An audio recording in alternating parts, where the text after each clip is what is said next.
जय श्री कृष्णा। राधे राधे दोस्तों। आज जो मैं सत्य घटना आप लोग को साथ शेयर करने वाली हूँ, इसे सुनकर मुझे भी बहुत आश्चर्य हुआ था। तो चलिए अब शुरू करते हैं। एक गांव में एक बुजुर्ग दंपति रहा करते हैं। उनका नाम है मोहन बाबा और मीनू देवी। दोनों पति पत्नी एक साथ बहुत खुशी से रहते हैं, परंतु उनके जीवन में एक ही दुख है कि उन्हें कोई संतान नहीं है, और संतान ना होने का दुख सबको बड़ा दुख होता है। मोहन बाबा के गांव में ही एक चुनरी की दुकान थी, जिसमें वह सुंदर सुंदर चुनरी बनाकर बेच दिया करते थे।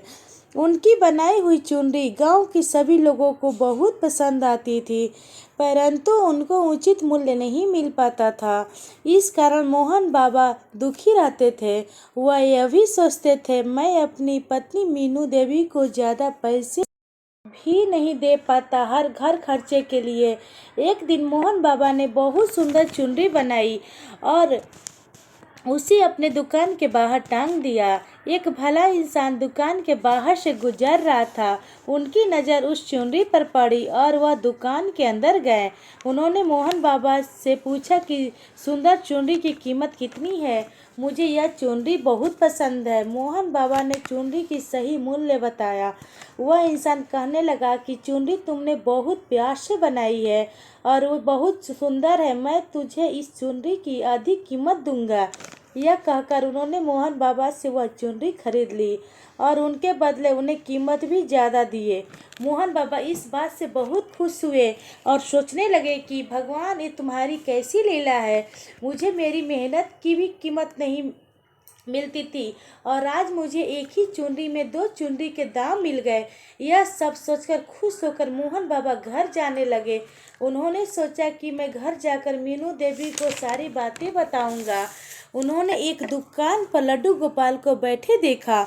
उन्होंने सोचा कि ये लड्डू गोपाल कितने प्यारे सुंदर लग रहे हैं, क्यों न मैं इन्हें अपने घर पे लेके जाऊं।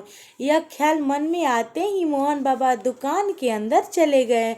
दुकान में जाकर उन्होंने दुकानदार से लड्डू गोपाल के विग्रह की कीमत पूछी। दुकानदार ने लड्डू गोपाल की मूर्ति की कीमत बताई। मोहन बाबा सोचने लगे कि अरे वाह, मेरे पास तो इतने पैसे हैं कि यह लल्ला को अपने घर लेके जा सकता हूँ। यह सोचकर उन्होंने पैसे देकर लड्डू गोपाल का विग्रह लेकर खुशी खुशी घर जाने लगे। घर जाकर उन्होंने मीनू देवी को कहा कि अरे मीनू देवी, देखा मैं तुम्हारे लिए क्या लेकर आया हूँ। मीनू देवी जब मोहन बाबा के हाथ में लड्डू गोपाल को देखी तो बहुत खुश हो गई और कहने लगी कि मैं तो मन ही मन बहुत समय से सोच रही थी ये लड्डू गोपाल को घर लेके आऊं। बहुत अच्छा किया तुमने, लड्डू बाबू को हमारे घर लेके आए। यह कहकर मीनू देवी मोहन बाबा के हाथ से लड्डू गोपाल को लेती है और पंचामृत से स्नान करवा के वस्त्र धारण करा के लड्डू गोपाल के घर में स्थापित कर देती है। मीनू देवी का जीवन जैसे लड्डू गोपाल के इर्द गिर्द ही घूमने लगा। वह सुबह उठकर लड्डू गोपाल को स्नान कराती थी, कपड़े पहनाती थी, श्रृंगार कराती थी और उन्हें भोग लगाती थी। मोहन बाबा तो वैसे चुनरी के व्यवसायी थे, उनके पास सुंदर सुंदर कपड़े भी थे, तो उन्होंने लड्डू गोपाल के लिए बहुत ही सुंदर पोशाक बनाने लगे। मीनू देवी और मोहन बाबा दोनों पति पत्नी दंपति लड्डू गोपाल को बहुत अच्छे से ख्याल रखने लगे। कभी कभी मीनू देवी जब सुबह सुबह लड्डू गोपाल को स्नान करा देती थी तो मोहन बाबा कहा करते थे कि अरे इतने सुबह सुबह छोटे से बच्चे को स्नान करा दिया, उन्हें ठंड लगती होगी ना। तो मीनू देवी कहती थी कि मेरे और तुमको क्या पता है कि छोटे बच्चों को कैसे संभालते हैं, यह सब तुम मुझ पर छोड़ दो। दोनों दंपति का जीवन खुशी खुशी बीतने लगा, मानो जैसे उनके जीवन में पुत्र की कमी की पूर्ति हो गई हो। अब उनका व्यवसाय भी अच्छा चलने लगा था। उनके दुकान में बड़ी बड़ी ऑर्डर भी आने लगी थी। एक बार उनके दुकान में बहुत बड़ा ऑर्डर आया। मीनू देवी लड्डू गोपाल से कहती है कि लड्डू बाबू, हमारे दुकान में न बहुत बड़ा ऑर्डर आया है, मैं दुकान में जा रही हूँ, तुम अपना ख्याल रखना, ज़्यादा उछल कूद मत करना, बदमाशी मत करना, मैं घर आकर तुम्हें खाना खिलाऊंगी। यह कहकर दोनों दंपति दुकान पे चले गए। दिन भर दुकान में बहुत ज़्यादा काम था। उन लोग रात को थके हारे घर आए। घर आने पर भी उन्हें एक और बड़ा ऑर्डर मिला था। घर आकर दोनों खटिया में बैठ गए और दोनों खाना खाने आए। बिना बिना खाए ही सो गए।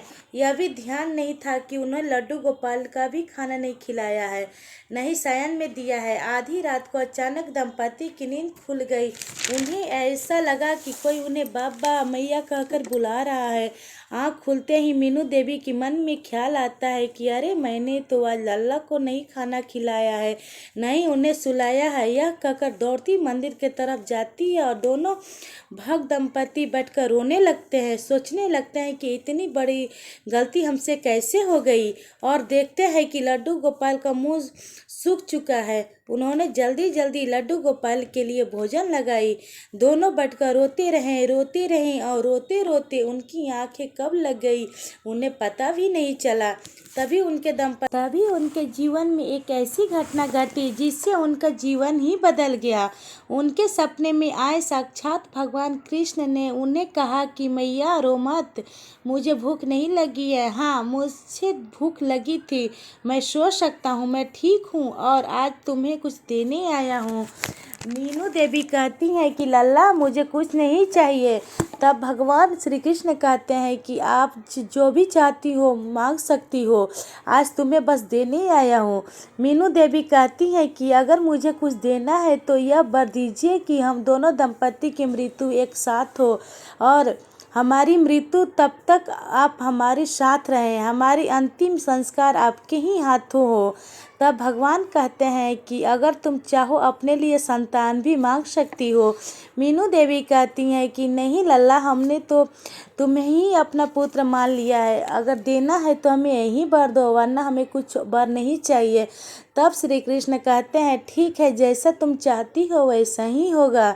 धीरे धीरे समय बीतता रहा। उनके जीवन में पुत्र की कमी तो वैसे ही पूरी हो चुकी थी। बीच बीच में उनके घर एक बालक आया करता था, जिससे उनके पड़ोसी भी बात बनाया करते थे कि अचानक ये बच्चा कौन है जो उनके घर आया करता है और खेला करता है। खैर धीरे धीरे समय बीतता गया और दोनों दंपति बुजुर्ग हो गए।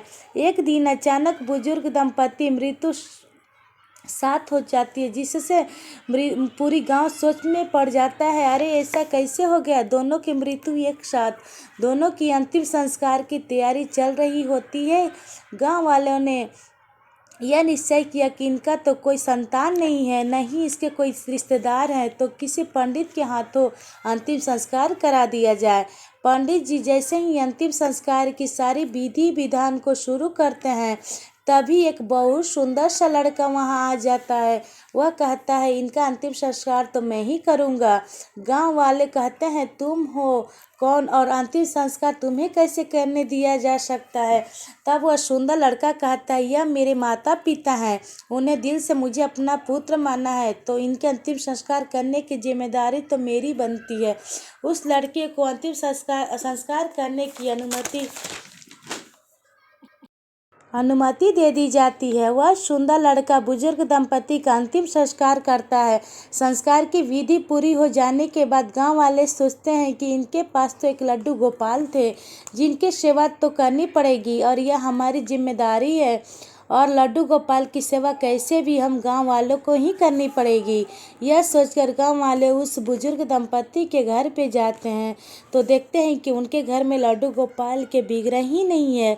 गांव वालों को समझने की देरी नहीं लगती कि पूरा मामला क्या है, तो उन लोगों ने कहा कि बांके बिहारी की जय, लड्डू गोपाल की जय, जय जय श्री राधे। तो आप लोगों को मोहन बाबा और मीनू देवी की जीवन की घटी या सच्ची घटना कैसी लगी? अगर अच्छी लगी हो तो कमेंट बॉक्स में ज़रूर बताएं और दूसरे भक्तों के साथ ज़रूर शेयर करें और इस चैनल को सब्सक्राइब करें। जय जय श्रीमन नारायण, जय श्री कृष्णा, राधे राधे, श्री हरिदास।